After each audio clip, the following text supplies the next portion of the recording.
Are you 65 years or older? Do you use the internet? Do you have an email account? Then listen up because this applies to you.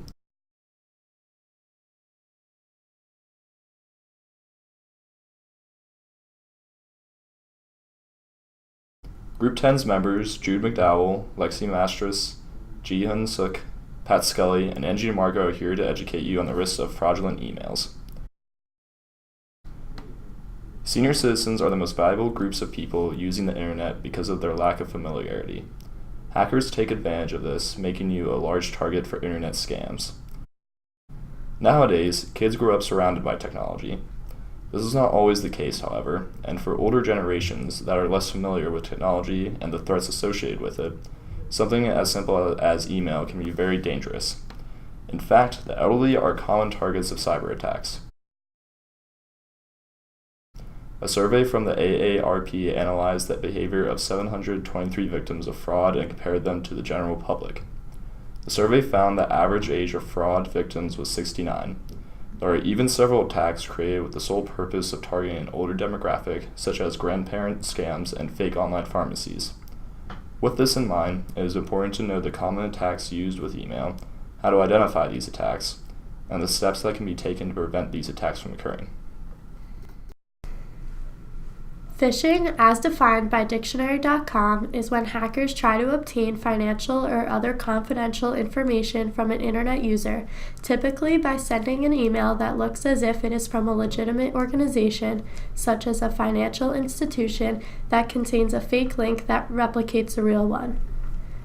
Phishing emails usually appear to come from a well-known organization asking you to click on a link or provide personal information such as your credit card number, social security number, account number, or password.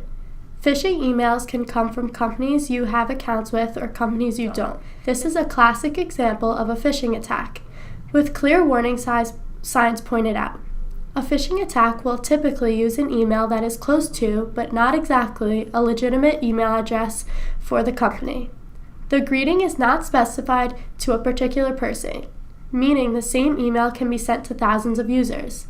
The content of the email has a false sense of urgency, and the link provided usually takes the user to a different website than the one stated.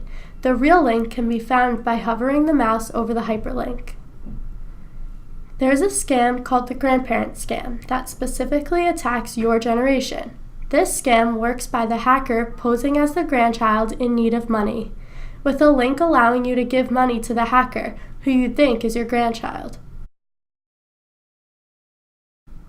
Some additional things to look out for when you receive an email are something that offers free gifts, claims you're a winner, or says you've won a free vacation.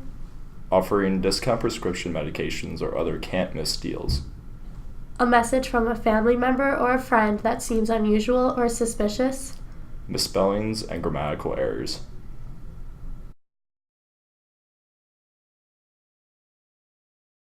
Here are the steps to prevent phishing. 1. Learn to identify suspected phishing emails. 2. Check the source of information from incoming emails. 3. Never go to your bank's website by clicking on links included in emails. 4. Enhance the security of your computer by installing antivirus or anti-phishing software, which you can find for free online. 5. Only enter your sensitive data in secure websites. 6. Don't give your email out to just anybody. 7. Periodically check your accounts.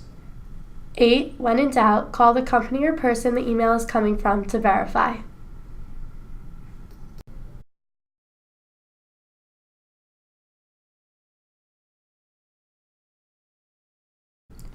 What to do if you've been hacked. Update and scan. It is important to make sure you have the latest version of an antivirus software installed on your computer. If you were hacked, it is likely that your protection software could be improved by either adding more or updating the existing software you have. After experiencing an attack, it is critical that you run a full scan of your system as well. Contact credit agencies.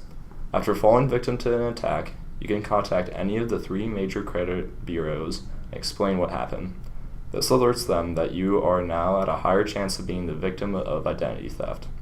You should also contact the company and the email was posing as to make sure that they are aware of the situation. since other people were probably attacked this way as well. Update account logins.